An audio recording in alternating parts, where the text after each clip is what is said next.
Hello बच्चों, 11th chemistry और 11th की केमिस्ट्री की जो फर्स्ट यूनिट है इसके केवल दो ही टॉपिक बचते हैं आपके, और उनमें से एक है स्टोचोमेट्री और एक है लिमिटिंग रिएजेंट का कॉन्सेप्ट। तो स्टोचोमेट्री करेंगे सबसे पहले, उसके बाद हम देखेंगे कि लिमिटिंग रिएजेंट है वो क्या है और कैसे कैसे उससे रिलेटेड जो प्रॉब्लम्स हैं वो होती हैं और कैसे हम उनका सोल्यूशन करते हैं। सबसे पहले हम बात करेंगे भाई स्टोचोमेट्री की। स्टोचोमेट्री होती क्या है? देखो, स्टोचो का मतलब होता है मैटर और मीट्री का मतलब होता है मेजरमेंट। कोई भी केमिकल रिएक्शन दे रखी है आपको और उस केमिकल रिएक्शन के अंदर कौन कौन सी मेजरमेंट हम करते हैं या कौन कौन सी उस केमिकल रिएक्शन से रिलेटेड कौन कौन सी इन्फॉर्मेशन हमें मिल सकती है वहाँ से, वो सारी की सारी कहलाती हैं आपकी स्टोचोमेट्री भाई।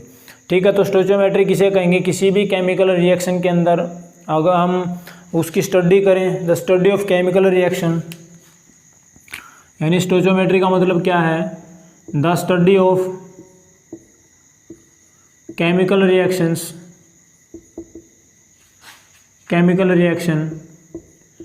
and the calculation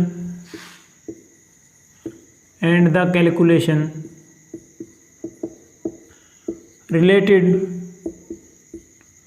to it। कोई भी केमिकल रिएक्शन उसकी स्टडी करना और उससे रिलेटेड जो भी कैलकुलेशंस हैं वो करना, ये सारा का सारा कहलाता आपका स्टोचोमेट्री। ठीक है, किसी भी केमिकल रिएक्शन के बारे में उससे रिलेटेड जितनी भी इन्फॉर्मेशन हम ले सकते हैं, जितनी भी इन्फॉर्मेशन हमें मिलेगी, वो सारी की सारी कौन प्रोवाइड करवाएगा? स्टोचोमेट्री। ठीक है, तो कोई भी केमिकल रिएक्शन है, मान लीजिए मैं केमिकल रिएक्शन ले लेता हूँ भाई, CH4 + O2 क्या देगा आपको? CO2 + H2O। तो स्टोचोमेट्री किसी भी रिएक्शन के बारे में उसकी डिटेल लें, उसकी इन्फॉर्मेशन लें या उसकी स्टोचोमेट्री के बारे में अध्ययन करें या उसकी स्टोचोमेट्री देखें क्या होता है, उससे पहले हमें चाहिए एक बैलेंस केमिकल रिएक्शन। जो रिएक्शन आपके सामने है ये बैलेंस है या नहीं है, सबसे पहले ये देखो। अगर वो बैलेंस नहीं है तो सबसे पहले बैलेंस रिएक्शन, उस केमिकल रिएक्शन को बैलेंस करो, क्योंकि एक बैलेंस केमिकल रिएक्शन ही आपको उसके बारे में जितनी भी इन्फॉर्मेशन है वो दे सकती है। तो यहाँ देखो, कार्बन 1 है, यहाँ भी कार्बन 1 है, ऑक्सीजन 2, यहाँ 1, यहाँ 3, हाइड्रोजन यहाँ 4 है, यहाँ 2। तो अब देखो, 4 ऑक्सीजन, 4 हाइड्रोजन। अब ये रिएक्शन क्या है भाई? बैलेंस है। ठीक है, ये जो रिएक्शन बैलेंस है आपकी, ये प्रोवाइड करवाएगी क्या क्या इन्फॉर्मेशन दे सकती है हमें? देखो, सबसे पहले आपको मैं बता दूं स्टोचोमेट्रिक कोफिशिएंट क्या होते हैं भाई। किसी भी केमिकल रिएक्शन के अंदर जो रिएक्टेंट के आगे या प्रोडक्ट के आगे जो नंबर लिखा होता है, जैसे यहाँ पे कुछ नहीं है, इसका मतलब 1 लिखा हुआ है, यहाँ 2 है, यहाँ 1, यहाँ 2, ये जो नंबर हैं यहाँ पे 1 2 ये, इनको बोला जाता है स्टोचोमेट्रिक कोफिशिएंट।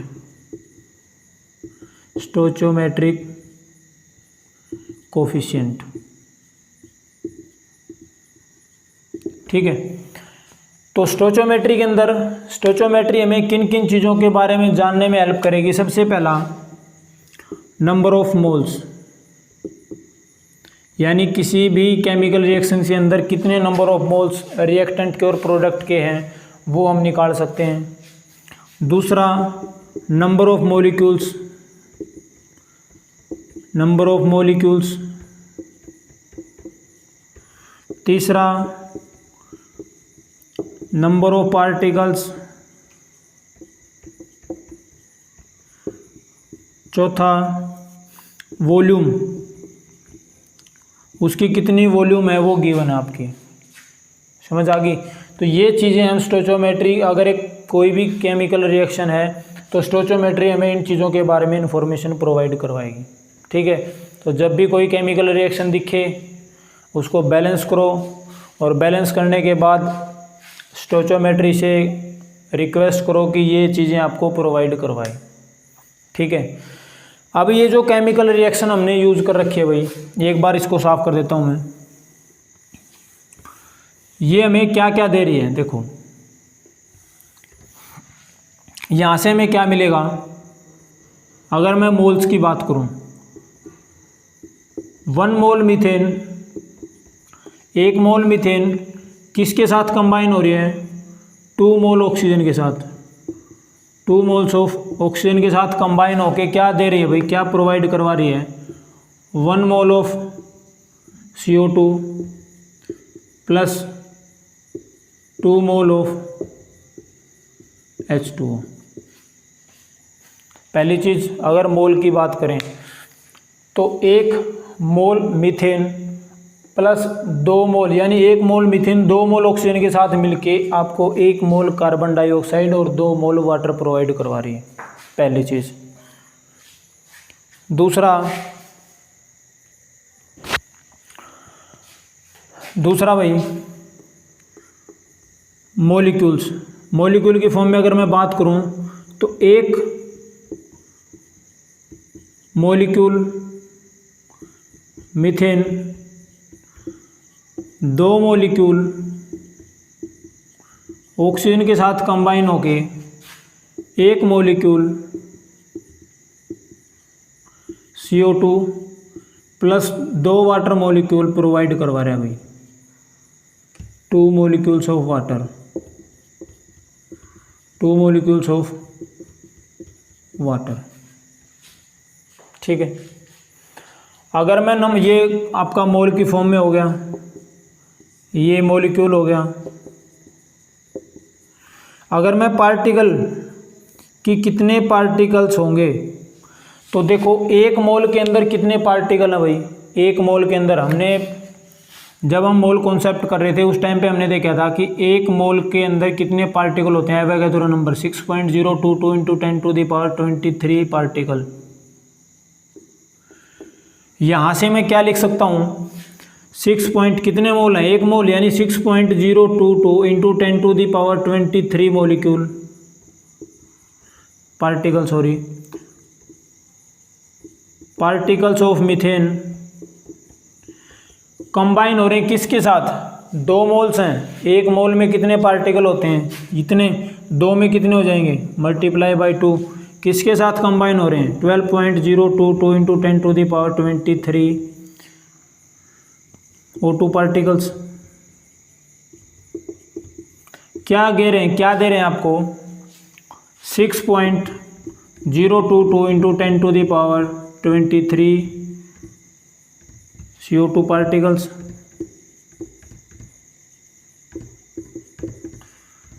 प्लस यहाँ कितने होंगे, 12.044 × 10⁻23 H2O पार्टिकल्स।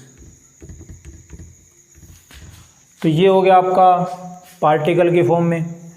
उसके बाद वॉल्यूम की फॉर्म में देखें तो देखो 1 मोल किसके बराबर था भाई, 22.4 लीटर। यही तो देखा था जब हम मोल कॉन्सेप्ट कर रहे थे, तो 1 मोल अगर हम वॉल्यूम की बात करें तो 1 मोल किसके बराबर है, 22.4 लीटर। तो यहाँ कितने मोल हैं, 1 मतलब 22.4 litre of CH4 on combining with कितने मोल हैं, 2। 1 मोल की वैल्यू 22.4 कितनी हो जाएगी, on combine with 44.8 litre O2 क्या दे रही है, 22.4 litre CO2 plus 44.8 litre H2। ये आ गया वॉल्यूम के फॉर्म में। तो स्टोचोमेट्री किसी भी केमिकल रिएक्शंस के अंदर, किसी भी बैलेंस केमिकल रिएक्शन के अंदर हमें ये बताती है कि उसके कितने मॉलिक्यूल्स प्रेजेंट हैं, कितने मोल्स कंबाइन हो रहे हैं, कितने पार्टिकल, कितने वॉल्यूम उसकी दे रखी है, कितने वॉल्यूम मिलके कितना प्रोडक्ट आपको बना रहे हैं। तो ये डिस्क्राइब करेगी कौन, स्टोचोमेट्री। तो जब भी अगर आपको स्टोचोमेट्री पता करनी है तो उसके लिए सबसे पहले जो रिएक्शन है वो एक बैलेंस केमिकल रिएक्शन होनी चाहिए। उसके बाद किसी भी कॉन्सेप्ट का यूज़ करके आप ये चीज़ें निकाल सकते हो। ठीक है भाई, तो ये है आपका स्टोचोमेट्री। एक न्यूमेरिकल ले लेते हैं अब स्टोइचोमेट्री के ऊपर।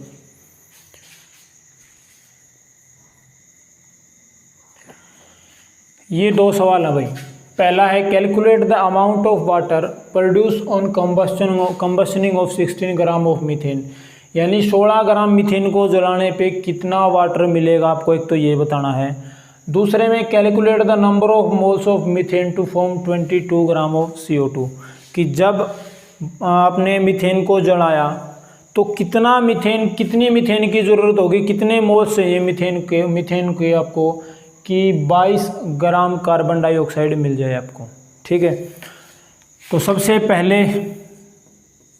पहला सवाल लेते हैं भाई। पहले लिखो केमिकल रिएक्शन, किसको जलाना है, मीथेन को। मीथेन किसकी प्रेजेंस में जलेगा, ऑक्सीजन की प्रेजेंस में। क्या प्रोड्यूस होगा, एक ऑर्गेनिक कंपाउंड है कार्बनिक, तो CO2 और वाटर प्रोड्यूस करेगा। ये तो हो गया आपकी केमिकल रिएक्शन। अब इस केमिकल रिएक्शन को करेंगे बैलेंस, यहाँ 2 यहाँ 2। अब क्या निकल सकता है, वॉल्यूम नहीं निकालनी, नंबर ऑफ पार्टिकल्स नहीं निकालने, नंबर ऑफ मॉलिक्यूल्स नहीं निकालने। क्या निकालना है, calculate the amount of water, कि कितने ग्राम वाटर प्रोड्यूस होगा वो निकालना है। तो पहले देखो स्टोइचोमेट्री क्या मिलेगी आपको। स्टोइचोमेट्री कोफिशिएंट इसका 1 है, इसका 2, इसका 1, इसका 2। पहली चीज़ क्या दे रही है, यहाँ से क्या निकल के आ रही है, 1 मोल ऑफ मीथेन कंबाइन हो रही है 2 मोल्स ऑफ O2। क्या मिल रहा है, 1 मोल ऑफ CO2, और साथ में क्या मिल रहा है भाई, 2 मोल्स ऑफ H2। ठीक है, अब आपको कितनी दी है मीथेन, कितनी दी है, 16 ग्राम। 16 ग्राम यानी कि 1 मोल मीथेन जलाया, 1 मोल मीथेन जलाने पे कितने वाटर मॉलिक्यूल मिले। तो 1 मोल मीथेन जलाने पे आपको क्या मिला भाई, 2 moles of water, 2 moles of water. भाई यही तो निकल के आया ना, दोनों का रेशो क्या है कि 1 मोल मीथेन जलाया तब जाके हमें कितने मोल वाटर के मिल रहे हैं, 2। 1 मोल मीथेन जलाया, पूछना क्या चाहता है, कितने ग्राम, 16 ग्राम जलाने पे कितना ग्राम वाटर मिला। तो यहाँ 1 मोल का मतलब कितना है, कितना ग्राम जलाया हमने भाई, CH4 इसका मीथेन का मोलिकुलर मास कितना होगा, 12 और 4 16, कार्बन का 12, 4 हाइड्रोजन 16। 16 ग्राम जलाने पे कितने मिल रहे हैं, 2 मोल, यानी 1 मोल की वैल्यू किसके बराबर होगी, molar mass of H2O। H2O का मोलर मास किसके बराबर होगा भाई, 18 ग्राम। 1 मोल मीथेन जलाया और मान लो इसकी जगह हमें 1 मोल वाटर मिलता, तो 16 ग्राम जलाने पे हमें कितना वाटर मिलता भाई, 18 ग्राम। अब 1 मोल जलाने पे कितने मोल वाटर के मिल रहे हैं, 2। इसका मतलब 1 मोल की वैल्यू यहाँ 16 ग्राम है, तो यहाँ 2 मोल वाटर का मोलिकुलर मास कितना है, 18। तो 2 मोल की वैल्यू कितनी हो जाएगी, जब 1 मोल की वैल्यू 18 ग्राम है तो 2 मोल की कितनी हो जाएगी भाई, 36। यानी कि 16 ग्राम मीथेन जलाने के बाद आपको 36 ग्राम वाटर मिलेगा। ये है भाई आपकी स्टोइचोमेट्री। पहला काम बैलेंस केमिकल रिएक्शन लिखी। ये देखो यहाँ से निकल के क्या रहा है, 1 मोल मीथेन 2 मोल ऑक्सीजन के साथ मिलके 1 मोल कार्बन डाइऑक्साइड और 2 मोल वाटर के दे रहे हैं। पूछा क्या है कि कितना मीथेन जला, 16 ग्राम मीथेन जलाने पे कितना वाटर मिलेगा, इन दो का रिलेशन पूछा है। तो इन दो को कंपैरिजन करो, दो का, कि 1 मोल मीथेन किसके बराबर है, कि क्या दे रहे हैं, 1 मोल मीथेन जल के 2 मोल वाटर दे रहे हैं। 1 मोल का मतलब इसका मोलर मास कितना है, 16। तो इसका 1 मोल का मतलब कितना है, मोलर मास वाटर का 18। कितने मोल बन रहे हैं, 2 मोल, तो कितना आ जाएगा, 36 ग्राम। तो एक तो होगा आपका ये। दूसरा देखो,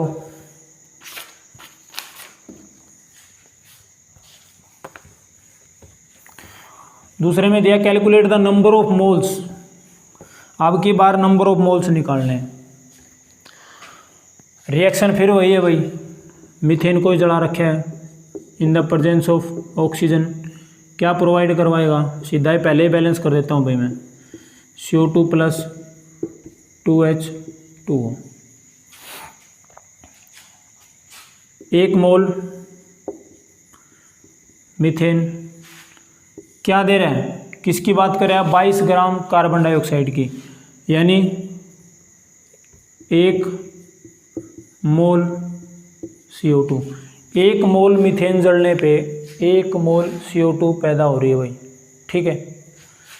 अगर हम इनका मोलर मास का रेशियो लें, मोलर मास कितना है 16 ग्राम, इसका मोलर मास कितना 16 ग्राम, यानी कि 16 ग्राम जलने पे कितने मिलेगी भाई, 1 मोल मिल रही है। 1 मोल कार्बन का मतलब क्या हो गया, 12 जमा 16 दूनी 32, यानी कि 44 ग्राम। भाई कंफ्यूज नहीं होना, पहले इनका सबका स्टोचोमेट्री रेशियो लिख लेना, ज़रूरी नहीं है यहाँ इसका भी लिख लेना, 2 मॉलिक्यूल मिलेंगे, 2 मोल मिलेंगे, यहाँ वाटर के 2 मिलेंगे, लेकिन पूछा किस किस के बारे में, मीथेन और कार्बन की पूछा, बाकी का चक्कर ही ख़त्म करो। 1 मोल मीथेन जलने पे 1 मोल CO2 पैदा हो रही है, 1 mole of methane on burning gives 1 mole of CO2, लेकिन पूछा किस में है, ग्राम में पूछा है, तो इसका मतलब मोल को किस में कन्वर्ट करोगे, ग्राम में, तो 1 मोल का मतलब कितना है 16 ग्राम। 16 ग्राम मीथेन जल के कितनी दे सकती है, 16 ग्राम मीथेन जब जलेगी तो कितने ग्राम CO2 पैदा होगी, 44 ग्राम। अब यहाँ पे अपने तरीके से लिख लो कि 44 ग्राम CO2 क्या दे रही है भाई आपको, 16 ग्राम, यानी 44 ग्राम ऑफ CO2 कब प्रोड्यूस हो रही है, जब 16 ग्राम मीथेन जल रही है। 1 ग्राम CO2 कब पैदा होगी, 16/44 करेंगे भाई, 1 ग्राम CO2 कब पैदा होगी, जब 16/44 ग्राम जलने पे 44 ग्राम CO2 कब पैदा हो रही है, जब 16 ग्राम मीथेन जला रहे हैं। 1 ग्राम कब पैदा होगी, जब 16/44 ग्राम मीथेन जलाएंगे। बात कितने की हो रही है, 22 ग्राम मिल रही है, 22 ग्राम कब मिलेगी, 16/44 गुणा में 22, 2 8, यानी अगर आपको 22 ग्राम CO2 प्रोड्यूस करनी है तो कितने ग्राम CO2 आपकी मीथेन जलेगी भाई, 8 ग्राम मीथेन जलेगी, ये चीज़ ध्यान रखना यहाँ पे। 22 ग्राम CO2 कब पैदा होगी, जब आपकी 8 ग्राम मीथेन जलेगी, लेकिन निकालना क्या है, नंबर ऑफ मोल्स निकालने, ये तो हमने ग्राम में निकाल दिया, क्या निकालने हैं, नंबर ऑफ मोल्स। तो याद रखो 16 ग्राम मीथेन किसके बराबर है, 1 मोल के, 1 ग्राम किसके बराबर होगी, 1/16 मोल के, 8 ग्राम किसके बराबर हो जाओगी, 1/16 गुणा में 8, 1/2, यानी कि 0.5 मोल।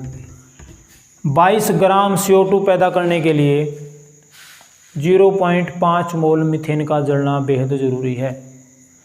ये है आपकी स्टोइचियोमेट्री। एक बार फिर बता देता हूँ, केमिकल रिएक्शन को बैलेंस किया, बैलेंस करने के बाद किन किन के बारे में पूछा, केवल उन्हीं का रेशियो ले लो, मीथेन CO2 इसी के बारे में पूछा है। 1 मोल मीथेन जलने पे 1 मोल कार्बन डाइऑक्साइड दे रही है, लेकिन वैल्यू किस में पूछ रखी है, ग्राम में। मास कितना दे रखा है, वैल्यू किस में दे रखी है, ग्राम में। पूछा तो मोल में ही है। जो कार्बन डाइऑक्साइड प्रोड्यूस हो रही है वो किस में है, ग्राम में, तो ग्राम में ले आओ, कोई बात को नहीं। 1 मोल मीथेन का मतलब है 16 ग्राम मीथेन जलने पे कितनी प्रोड्यूस होगी आपकी CO2, 44 ग्राम। तो मैं थोड़ा सा इसको रिवर्स करके लिखता हूँ कि 44 ग्राम CO2 कब प्रोड्यूस हो रही है, जब 16 ग्राम मीथेन जल रही है। तो 1 ग्राम CO2 कब पैदा होगी, जब 16/44 ग्राम CO2 जलेगी, मीथेन जलेगी। तो 22 ग्राम CO2 कब पैदा होगी, जब 8 ग्राम मीथेन जलेगी। और 8 ग्राम मीथेन मीथेन का मोलर मास 16 ग्राम होता है, उसका जस्ट हमने हाफ कर दिया, यानी 1 मोल की वैल्यू 16 ग्राम है तो 8 ग्राम की वैल्यू किसके बराबर होगी 0.5 मोल। तो ये है आपका स्टोइचियोमेट्री। ठीक है भाई, आई होप कि अच्छे से समझ आ गया होगा। नहीं आया तो एक बार फिर ट्राई कर लेना, बुक के अंदर क्वेश्चन दे रखे हैं वहाँ से ट्राई करना। अब आपका कॉन्सेप्ट रहता है लिमिटिंग रिएजेंट का, अब वो करते हैं भाई।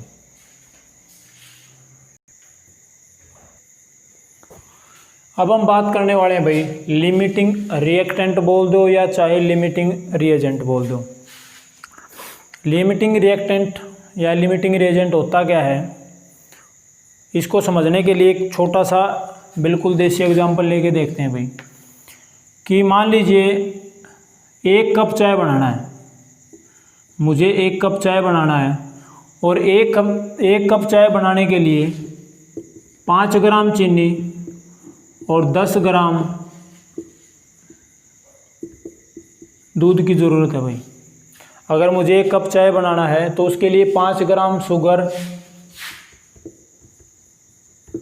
और 10 ग्राम दूध ये चाहिए मुझे 1 कप चाय बनाने के लिए। अब यूँ मत कहियो जी बिना पत्ती की चाय पिला दी, एक बार सपोज कर लो, सपोज करने में क्या जावा है। ठीक है, अब घर के अंदर 15 ग्राम शुगर पड़ी है, बहुत ही थोड़ी है, काम नहीं चलेगा वैसे तो। 15 ग्राम शुगर है और 50 ग्राम मिल्क पड़े हैं भाई।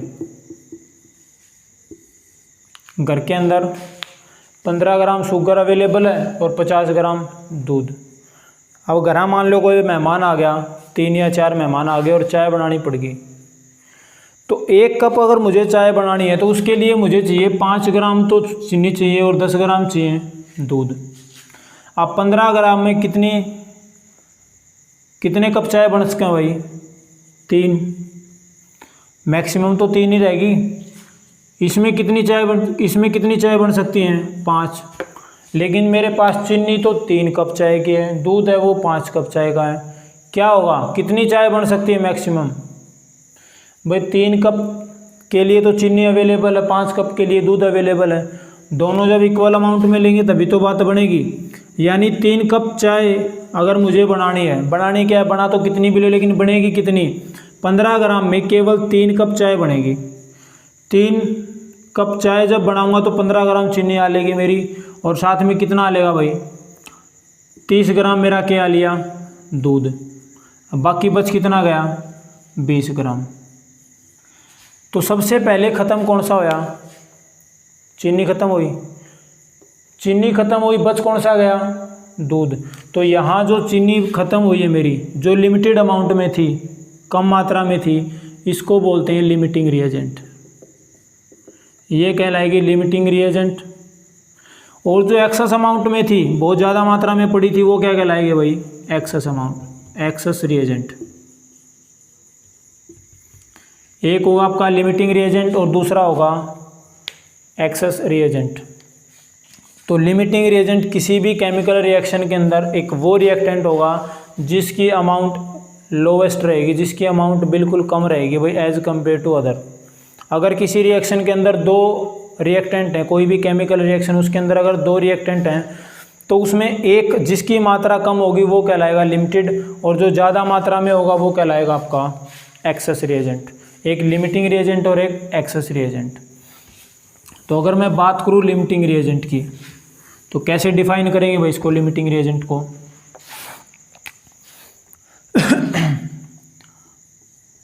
द रिएजेंट या the reactant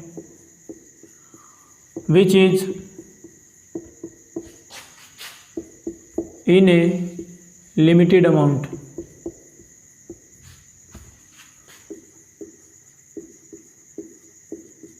is called limiting reagent। पहली बात तो ये। दूसरी, the reactant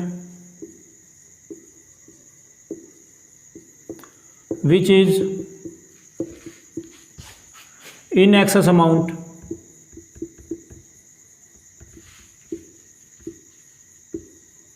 is called excess reagent.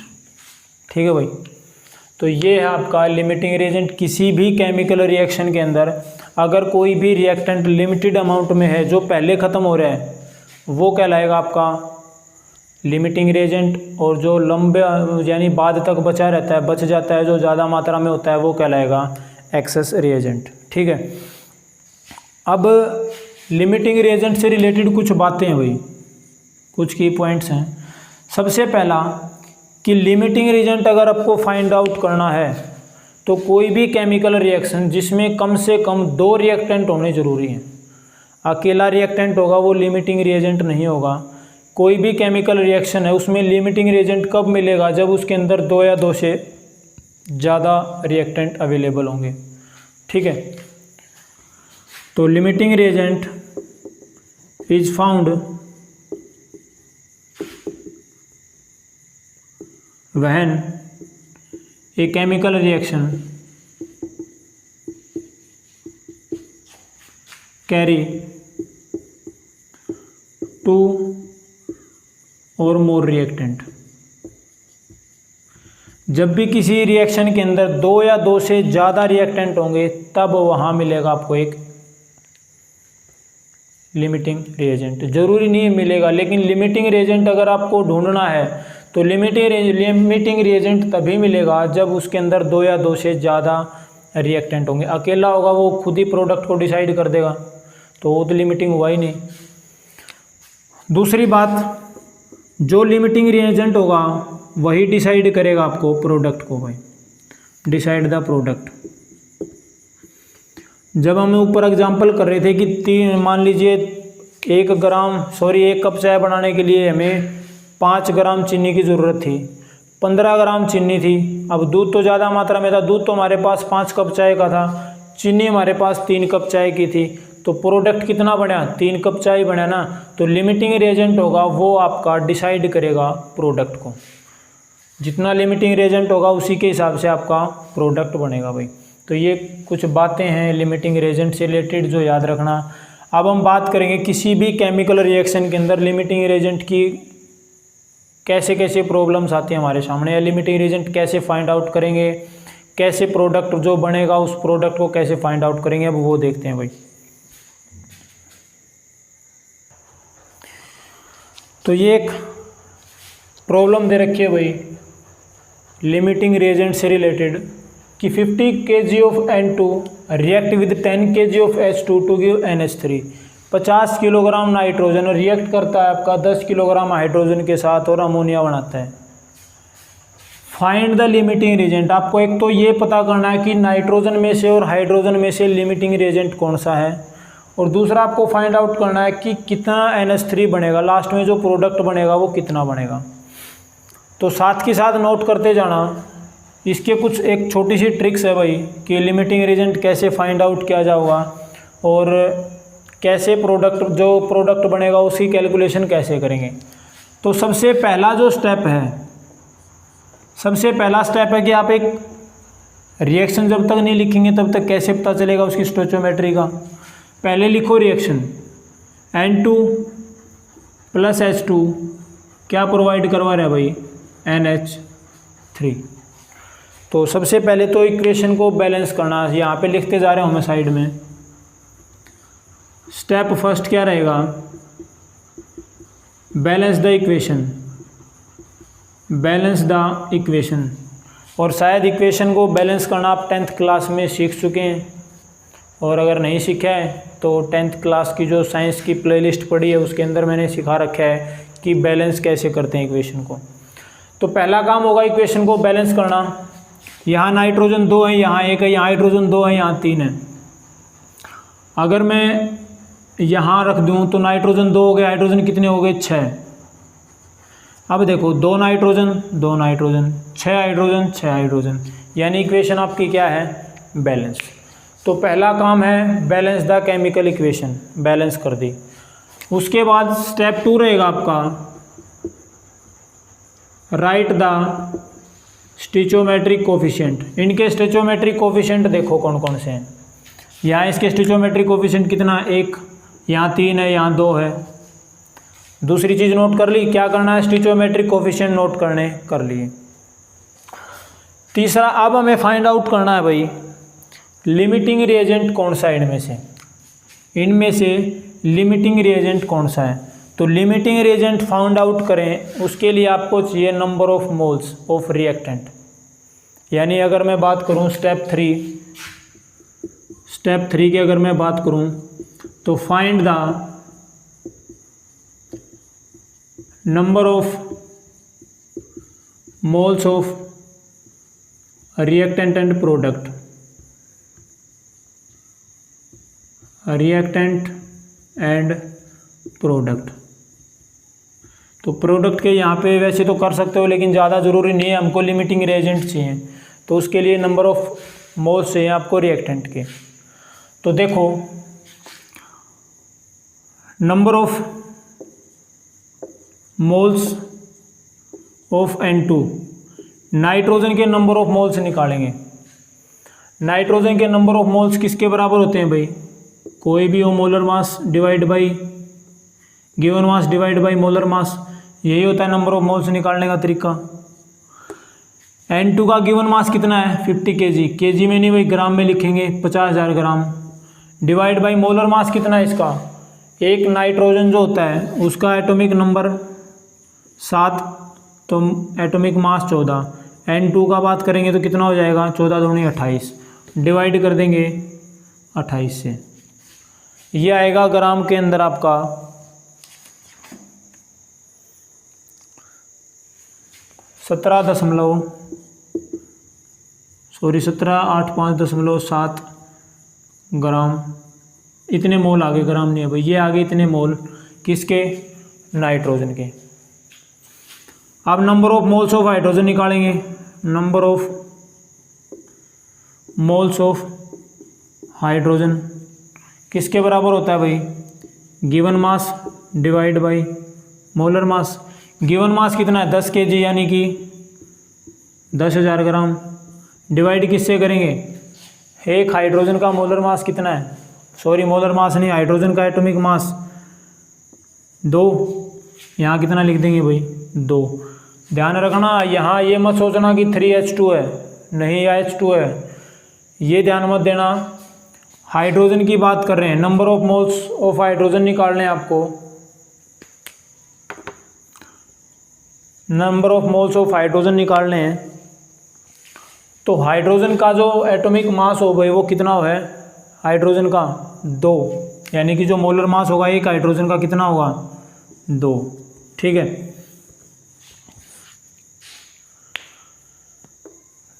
तो ये आएगा आपका लगभग 5,000 मोल। अब यहीं से आइडिया मत लगा लियो कि इसके 1785 मोल हैं, इसके 5,000 मोल हैं, तो लिमिटिंग रिएजेंट ये होगा, इसकी मात्रा कम नहीं। ये तो हमने नंबर ऑफ मोल्स निकाले हैं, अब निकालेंगे लिमिटिंग रिएजेंट। लिमिटिंग रिएजेंट निकालने की ट्रिक क्या है भाई, नंबर ऑफ मोल्स लो दोनों के, पहले इसकी निकालेंगे, इसको चेक करेंगे, फिर इसको चेक करेंगे कौन सा लिमिटिंग रिएजेंट है। लिमिटिंग रिएजेंट निकालने का फार्मूला क्या है भाई, number of moles divide by stoichiometric coefficient. यानी अगर मैं इसकी बात करूँ नाइट्रोजन की, नाइट्रोजन के कितने मोल प्रेजेंट हैं 85.7 मोल, डिवाइड में स्टिचोमेट्रिक कोफिशिएंट कितना है इसका 1, यानी कि 1785.7 मोल, इसके इतने मोल हैं। दूसरा नंबर ऑफ मोल्स किसके लेंगे अब, हाइड्रोजन के, हाइड्रोजन के कितने number of moles 5,000, divide by stoichiometric coefficient कितना है 3, किसके बराबर आएगा 1600,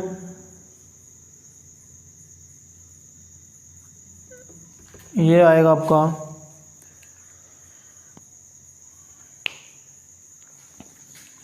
16 3 48 2 16 छिके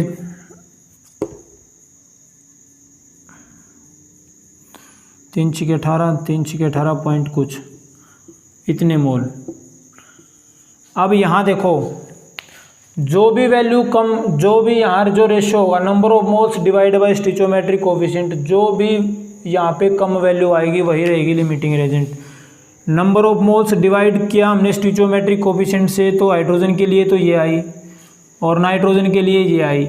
इनमें जो सबसे लोवेस्ट वैल्यू होगी, इनमें जो सबसे कम वैल्यू होगी वो होगी आपकी लिमिटिंग रेजेंट। तो यहाँ सबसे कम वैल्यू किसकी, हाइड्रोजन की, तो यहाँ लिमिटिंग रेजेंट कौन होगा, लिमिटिंग रेजेंट कौन होगा भाई, हाइड्रोजन। समझ आई बात, एक बार फिर बता देता हूँ। सबसे पहला काम बैलेंस्ड केमिकल इक्वेशन लिखो, बैलेंस केमिकल इक्वेशन लिखने के बाद उनके स्टिचोमेट्रिक कोफिशिएंट क्या है वो फाइंड आउट कर लो, मिल गए। उसके बाद निकालो number of moles of reactant, reactant के कितने नंबर ऑफ मोल्स हैं। तो नंबर ऑफ मोल्स निकालने का फार्मूला क्या है, यहाँ पे तो हमें दे रखे हैं, अगर नहीं दे रखे हो तो फिर हम स्टिचोमेट्री का यूज़ करेंगे। यहाँ में दे रखा है गिवन मास दे रखा है, मोलर मास हमें पता है, हमने निकाल लिए नाइट्रोजन के कितने मोल हैं इतने, हाइड्रोजन के कितने मोल हमने निकाल लिए इतने। अब बात कहाँ आ गई, बात आ गई कि इनमें से लिमिटिंग रिएजेंट कौन सा होगा। तो लिमिटिंग रिएजेंट फाइंड आउट करने के लिए जितने नंबर ऑफ मोल्स आए हैं, अगर नाइट्रोजन की बात करूँ, नाइट्रोजन के जितने नंबर ऑफ मोल्स हैं इसको डिवाइड करूँगा नाइट्रोजन के स्टिचोमेट्रिक कोफिशिएंट से, कर दिया। फिर हाइड्रोजन के जितने नंबर ऑफ मोल्स आए हैं उसको डिवाइड करूँगा हाइड्रोजन के स्टिचोमेट्रिक कोफिशिएंट से, कर दिया। इनमें जो वैल्यू सबसे कम होगी, भाई दोनों निकाल के देख लिए हमने, ये 1785 आ रहा था, ये 1666 कुछ आ रहा है। इनमें जो सबसे कम वैल्यू जिसकी रहेगी वही रहेगा लिमिटिंग रिएजेंट। किसके सबसे कम वैल्यू, हाइड्रोजन की। तो यहाँ जो लिमिटिंग रिएजेंट रहेगा वो रहेगा आपका हाइड्रोजन। समझ आ गई। अब उसके बाद ये तो आ गया लिमिटिंग रिएजेंट फाइंड आउट कर लिया हमने। अब निकालेंगे प्रोडक्ट, यानी कि हमको ये भी तो बताना है ना कि कितना अमाउंट ऑफ NH3 बना है, कितना NH3 बना है, यहाँ पे हमें ये भी तो बताना है कितने मोल बने हैं। तो देखो इसका फार्मूला है, फार्मूला क्या है, number of moles of limiting reagent divide by stoichiometric coefficient of limiting reagent, किसके इक्वल होगा भाई, number of moles of product divide by stoichiometric coefficient of product. समझ आई बात। यहाँ रेशियो लेंगे number of moles of limiting reagent, limiting reagent क्या कितने नंबर ऑफ मोल्स हैं, डिवाइड करेंगे उसका स्टिचोमेट्रिक कोफिशिएंट क्या है उससे, किसके इक्वल रख देंगे, प्रोडक्ट के कितने मोल्स हैं और डिवाइड कर देंगे स्टिचोमेट्रिक कोफिशिएंट से। घबराने की जरूरत नहीं है, जो चीज़ आपको पता है केवल वही पुट करनी है, अदरवाइज कुछ नहीं। आपको निकालना क्या है, प्रोडक्ट तो आपको निकालना है, तो इसका तो कुछ करना ही नहीं है हमें, तो ये इसको हम एक्स मान लेंगे। ये देखो number of moles of limiting reagent, limiting reagent के कितने नंबर ऑफ मोल्स हैं, नंबर ऑफ मोल्स कितने लिमिटिंग रिएजेंट के भाई, लिमिटिंग रिएजेंट के नंबर ऑफ मोल्स, हाइड्रोजन के नंबर ऑफ मोल्स कितने, यहाँ ये वैल्यू मत पुट कर देना, ये स्टिचोमेट्रिक कोफिशिएंट से डिवाइड करने के बाद आई थी। तो यहाँ नंबर ऑफ मोल्स कितने हैं, 5000, 5000 डिवाइड करेंगे स्टिचोमेट्रिक कोफिशिएंट कितना है, 3, किसके बराबर, number of moles of product हमें निकालना है, हमने x मान लिया, और स्टिचोमेट्रिक कोफिशिएंट ऑफ प्रोडक्ट, इसका स्टिचोमेट्रिक कोफिशिएंट कितना है भाई, 2। x की वैल्यू किसके बराबर रहेगी, इसको यहाँ लेके चले जाओ, 5000 गुणा 2 डिवाइड बाई 3, यानी x की वैल्यू किसके बराबर आ जाएगी, 10,000 डिवाइड करेंगे 3 से, इसकी वैल्यू आएगी आपकी लगभग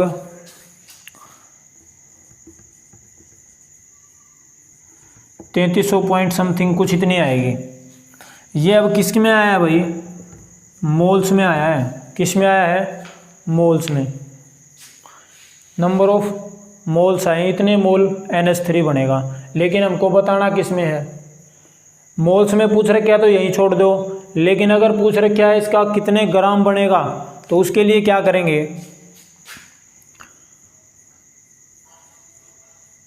यहाँ लिख देता हूँ भाई मैं कि NH3 का जो मोलर मास है वो किसके बराबर है भाई, नाइट्रोजन का 14 और हाइड्रोजन का 3 यानी कि 17 ग्राम। अब देखो हमारे पास एक फार्मूला था, नंबर ऑफ मोल्स किसके बराबर होंगे, given mass divide by molar mass. अब हमें दो चीज़ दे रखी है, नंबर ऑफ मोल्स हमें पता है, मोलर मास हमें पता है, निकालना क्या है गिवन मास, भाई कितने ग्राम नाइट्रोजन अमोनिया बनेगी वही तो निकालना है। तो नंबर ऑफ मोल्स किसके बराबर है, 3 3 3 3 मल्टीप्लाई कर देंगे, मोलर मास कितना है 17 से, वो किसके बराबर आ जाएगा गिवन मास। इसकी जब गुणा करेंगे तो 17 × 51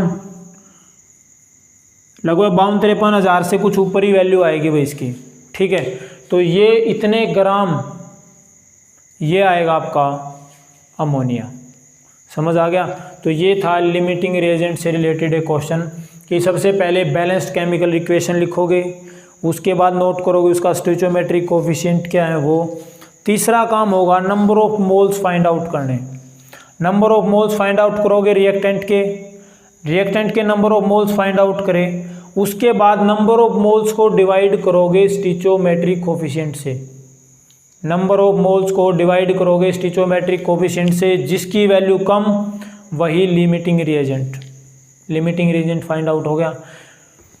प्रोडक्ट निकालने का तरीका क्या है, number of moles of limiting reagent divide करेंगे stoichiometric coefficient of limiting reagent, equal to रख देंगे जिसके आपको नंबर ऑफ मोल्स प्रोडक्ट के निकालने हैं वो ऊपर, उसका स्टोइचोमेट्रिक कोफिशिएंट नीचे, क्रॉस मल्टीप्लाई करके सोल्व कर लेंगे, 100x मान लेना, जो आएगा ये नंबर ऑफ मोल्स में आया, या तो यहीं पे छोड़ दो, अगर ग्राम में पूछा गया है किलोग्राम में पूछा गया है तो इतने मोल आए हैं,